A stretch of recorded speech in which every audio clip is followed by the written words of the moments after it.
working to connect a region of over 600 million bridges between our lands.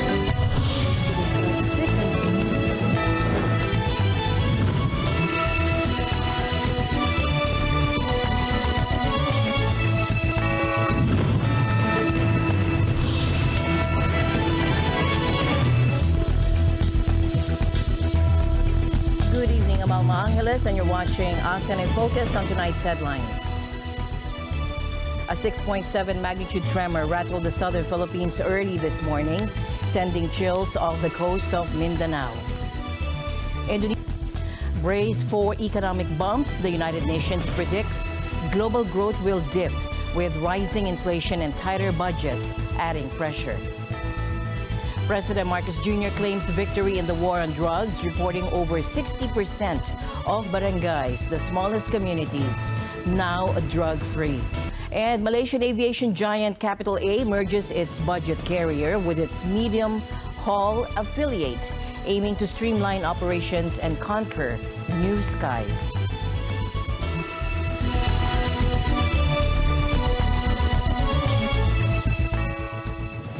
First in our news, a 6.7 magnitude earthquake shook the southern Philippines early this morning, sending tremors off the coast of Mindanao. But thankfully, reports indicate no casualties or serious damage. This close call just weeks after a more destructive quake in the same region. Now, the tremor originated about 100 kilometers southeast of Sarangani at a depth of 70 kilometers. While some residents felt a gentle rumble, local authorities assure us it wasn't enough to spark panic or cause harm. People hardly felt it, according to a police officer, grateful for the minimal impact. This news brings a sigh of relief after December's tragic 7.6 magnitude earthquake, which claimed lives and sparked temporary anxieties across the island. This time, however, the story is different. No tsunami warnings, no casualties, just a gentle reminder of the Earth's restless slumber beneath the vibrant shores of the country. Sitting along the Pacific Ring of Fire, earthquakes are a familiar visitor to this archipelago.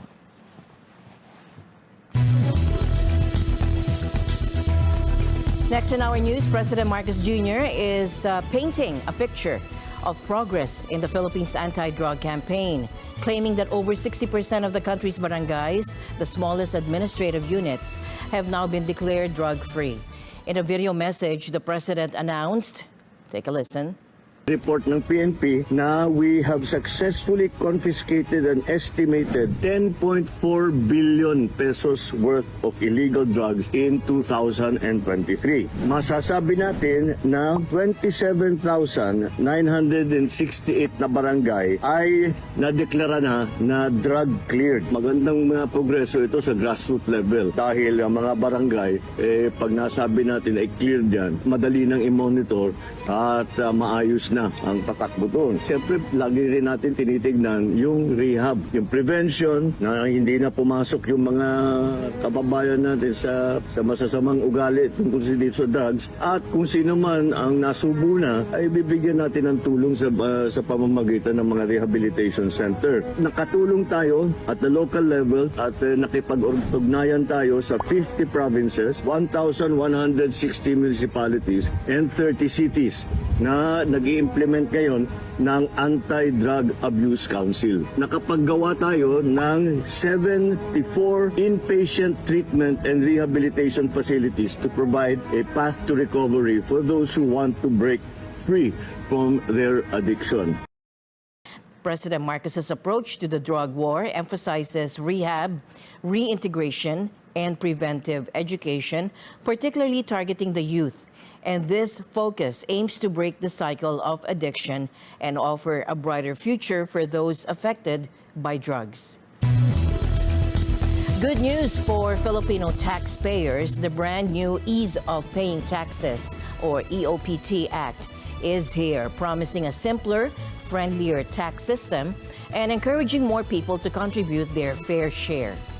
Finance Secretary Diokno is excited about the game-changer law signed by President Marcos Jr. last week, We are off to a good start this 2024 by making the tax system more taxpayer-friendly through simplified tax filings and protecting taxpayers' rights.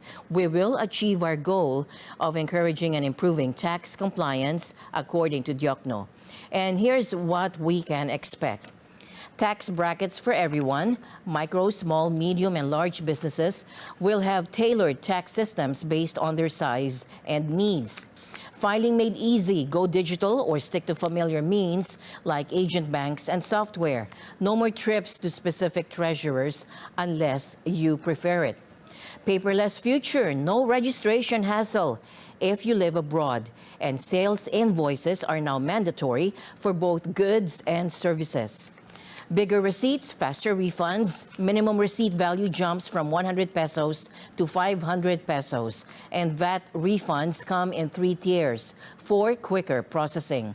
And say goodbye to long waits. The BIR now has 180 days to handle your refund claims for wrongly collected taxes.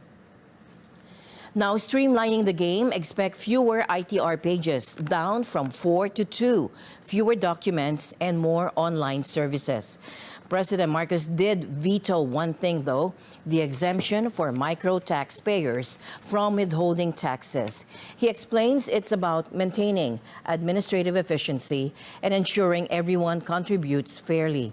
Still, the EOPT Act marks a significant step towards a more taxpayer-friendly Philippines with clearer rules, easier processes, and stronger rights. The hope is that more people will see paying taxes as a positive contribution to building a better nation. Malaysian aviation giant Capital A announced today that it's selling its budget airline Air Asia to its medium-haul affiliate Air Asia X. Now, this bold merger aims to streamline operations and unlock new growth opportunities in the post-pandemic travel landscape. Thomas I. Likeness reports. Chief Executive Officer Tony Francis Fernandez says the company wants to streamline operations. It plans to sell its budget airline Air Asia to its medium-haul affiliate Air Asia X. Fernandez says under the deal, all of Capital A's aviation business will be under a single brand. Eventually, Air Asia X and Air Asia will be merged into one airline. And the plan is for Thai Air Asia X and Thai Air Asia to be one airline as well. So we will not have 2 airlines anymore, we will just have one airline. Under the terms of the non-binding agreement, Air Asia Malaysia and Air Asia subsidiaries in Cambodia, Thailand, Indonesia, and the Philippines will be merged with Air Asia X. Fernandez says the merger will allow the conglomerate to focus on its non-aviation business. He says the merged airline will start flying new routes to India, Africa, Kazakhstan, and North and South America in 2025. Fernandez also announced he'd retire from his position at Capital A in 2028. He says he's been doing the job for 22 years and it's the right time to step down. Fernandez is a former music industry executive. He started Air Asia in 1993 as a low-cost airline flying to secondary cities in Southeast Asia. Air Asia X came later in 2007 with lofty ambitions to operate long-haul flights, including European destinations. But it suspended flights to London and Paris in 2012 because of rising costs, and instead focused on core markets like Australia, Japan, and China. Thomas I. Likeness, Eagle News. We live in extraordinary times. The world economy is facing a bumpy road ahead. The United Nations is predicting a slowdown in global growth, with ripples felt from rising inflation and tighter budgets. So our report finds that global growth for 2023 will turn out to be at around 2.7%, which is up from 2.3% that we were expecting in May 2023. But our forecast for 2024 is lower, down to 2.4%. In a nutshell, the world is struggling to get back to the 3.0% annual average from 2000 to 2019, representing years of subpar growth. Developing economies, though slightly higher, are also facing stagnation, falling short of the Sustainable Development Goals, or SDGs, target of at least 7% annual growth. Overall, developing economies' growth remains pretty static at about 4% over 2022 to 25, a little higher for LDCs, but still well below the SDG target of at least 7%. Inflation, while expected to decline from its 2022 peak of 8.1%, remains a concern, particularly in developing nations, where it could exceed 10% in some cases. Across the world, inflation is expected to be at an average of 3.9% in 2024, a decline of about a third from last year. And that's a rapid change. Back in 2022, we were seeing 8.1%. In about a quarter of all developing countries, the annual inflation forecast for 2024 is over 10%. That'll be eroding away what people's earnings can buy and inflicting further pain, especially on the middle class and people in poverty. And hunger will continue to be a special concern because local food price inflation remains high in many developing countries, and this is a situation which could easily be aggravated by shocks to domestic food production or even to the global food supply. The challenges are compounded by limited fiscal space, especially in developing countries, where high debt burdens restrict essential services. So fiscal space remains limited across most countries, but can be especially constraining for developing countries. More than 50 developing economies spent more than 10% of their revenues on interest, and 25 spent as much as 20%. That restricted their capacity to respond to shocks or to provide essential services like education and healthcare. Amidst these challenges, experts call for stronger international cooperation to revive global trade and address climate risks. We need stronger international cooperation, and this is an imperative at this stage because without international cooperation, we can't really revive global trade. Global trade has been slumping for some time now, so we would need strong international commitment to revive global trade flows, and making the WTO and other trade mechanisms rule-based trading system has to be fully equipped and fully empowered to support global trade flows. Additionally, increased international resources are needed to tackle climate change and support the SDGs, particularly in developing countries. We are at a critical stage in terms of our goal for achieving the SDGs, and SDG financing has to be scaled up, not just in the domestic level, but also internationally. There has to be far more resources made available to address climate risks, climate adaptation, and climate mitigation. Hold on to your hats, folks, because COVID-19 is making a comeback. The World Health Organization confirmed a global spike in cases, warning we should expect more waves as winter bites in the Northern Hemisphere. From 20 November to 17 December, that's the latest update we have so far, the monthly update for until end of December, basically. So in that time, again, 50%, 52% increase, and as compared to the 28 days period before that. And that comes down to 850,000 new cases reported globally. The number of new deaths also increased by 8% during that period as to the previous period with, the absolute numbers are difficult there, but 3,000 new fatalities reported. And maybe important as a But WHO spokesman Christian Lindmeier admits the real figure is likely much higher.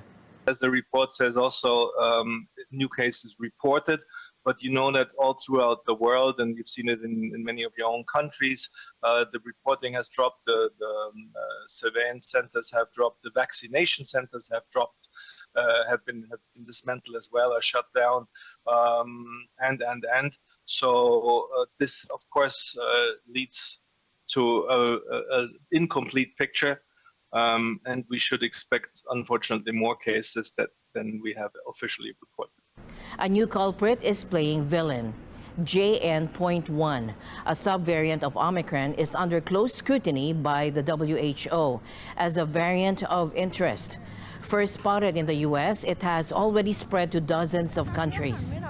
Remember Omicron's dominance in 2022? JN.1 is its offspring, and while its severity isn't fully understood, its rapid spread is a cause for concern.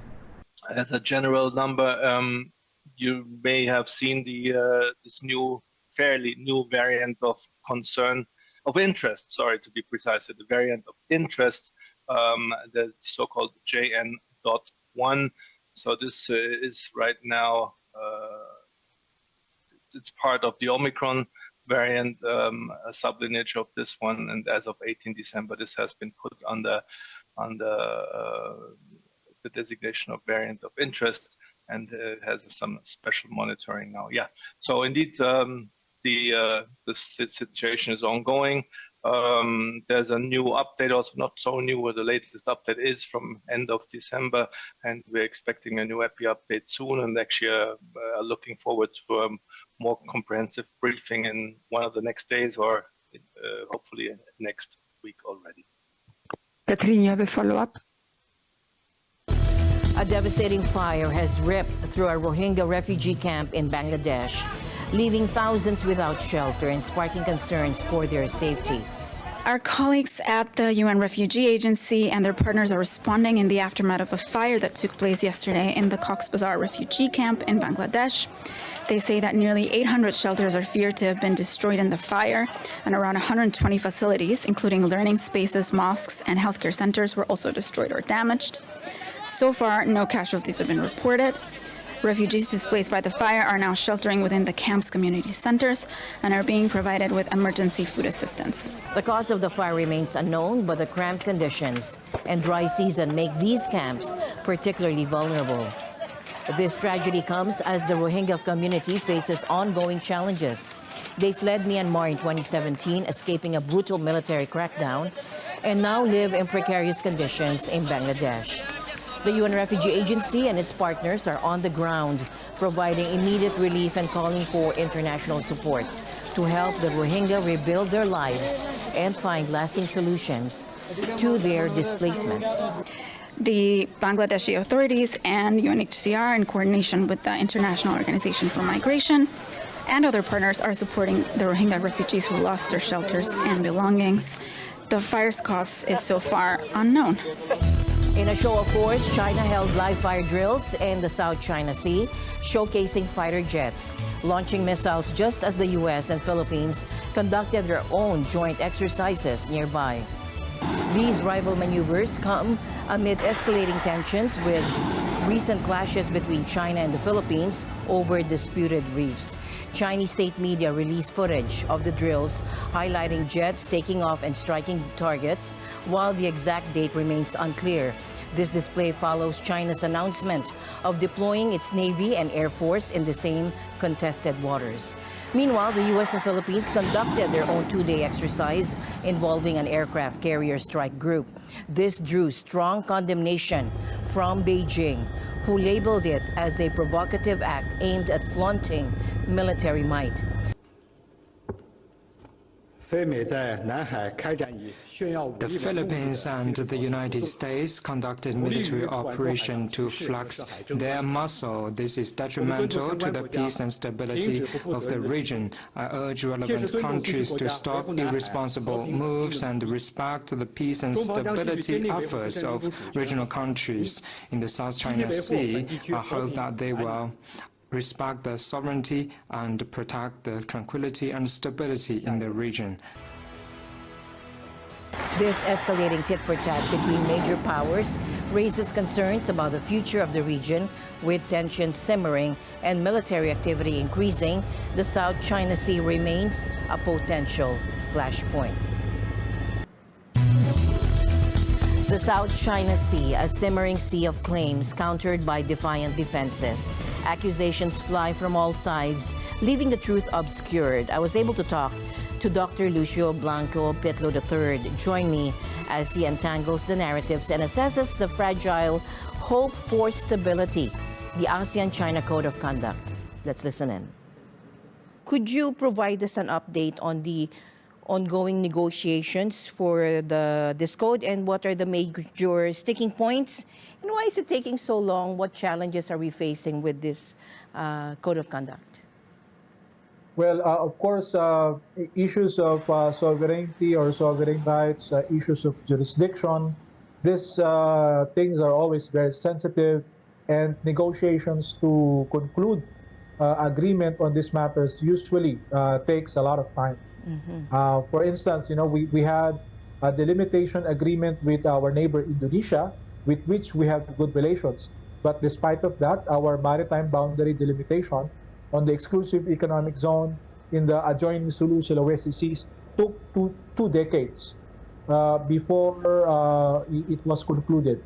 So this is just between two parties. The South China Sea is, 6 parties are involved. And so there are also other players that are important, and their interests also would have to be factored, because the South China Sea is an international passageway for fuel and for commerce. And so that provides us with a very complicated picture, because it's not only a dispute between territory, sovereign rights, access to resources, but it's also access to navigation and overflight. So all of these considerations have to be put on the table. So far, there's already a single draft negotiating text of the Code of Conduct. The last agreement that we had in relation to the South China Sea between ASEAN and China was the 2002 Declaration of Conduct of parties on the South China Sea. We feel that it is still, that document was inadequate to address, to manage the issue of the South China Sea. Hence, we wanted to have a more forceful, a more effective, and hopefully a more binding COC. And I think that is the goal of the 11 parties that are meeting, negotiating to conclude the text. Of course, the pandemic in the last almost 3 years affected the pace of the negotiations. It's very difficult to bring in diplomats to gather at the same room to discuss these issues. But of course, the lifting of the COVID-19 restrictions and increasing pace of negotiations among the parties involved suggests that there's really interest to try to fast track the process. But again, I think patience has to be there. Although, of course, that the growing number of untoward sea incidents is putting pressure on negotiators, countries involved, to come up with this code at the soonest possible time to prevent more mishaps, potential miscalculation that can probably trigger regional instability. So that's where we are. We have a draft already of the text of the COC. The sticking point are on the geographic coverage of the South China Sea, probably the role of external actors, meaning the non-disputants that have, of course, huge stakes or interests on the South China Sea, particularly from the standpoint of navigation and overflight. And at the same time, of course, the security dimension, because, of course, there are oil and gas activities there. There are military exercises that are taking place, in part of the South China Sea. So some contestants object to this, and while other claimants are saying that these are part of their foreign policy and security policy, that they engage partners, from near and far to try to strengthen their maritime capacity, and at the same time they also work with foreign companies to develop oil and gas resources in these areas.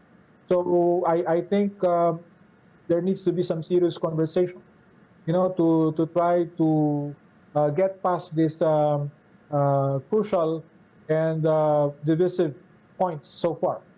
Get ready for a future fueled by artificial intelligence as thousands descend on Las Vegas for the Consumer Electronics Show kicking off today. From self-driving strollers to ChatGPT in Volkswagen cars, AI promises to be the star of the show. When the little one is asleep, you can stop and turn on Rock My Baby mode to help them stay asleep. It's feature-packed with white noise playback, storytime playback. It's recognized as humans, pets, scooters, bikes, vehicles that might not be stopping, and gives parents an extra warning so that sleep-deprived parents essentially have driver assist on a daily basis. If the music is not working for you, aka like when the music is playing but the sleepiness level doesn't increase, then the AI will automatically switch the content. Tech giants and rising startups alike are eager to showcase their AI-powered innovations. TVs become your home's command center, adjusting content and even offering health insights based on thermal scans. After COVID-19 forced the show online in 2021, CES returns with record numbers. Expect big brands like Amazon, Google, Netflix, and TikTok, alongside exciting startups showcasing the future of AI. This year's CES will be about AI for the masses. As models and applications mature, AI is ready to impact everything from your health and car to your entertainment and beauty routine. So the way this whole technology works is we're actually analyzing the facial blood flow patterns underneath your skin. So we use a process called transdermal optical imaging, so RPPG. So we're actually using reflective light to capture your blood flow patterns. People who are in airports, on flights, on trains, instead of staring down at that small screen, they can sit back, rest their head, neck, and shoulders, and get a 130-inch to 330-inch screen here. Great for business travelers. Great for gamers because we plug into just about everything. As my usual habit, I'd like to end the day on a positive note. Let's encourage and build each other up so that no one is left behind. And that's it for tonight's broadcast. I'm Alma Angela. Stay in the news because we live in extraordinary times. Good night.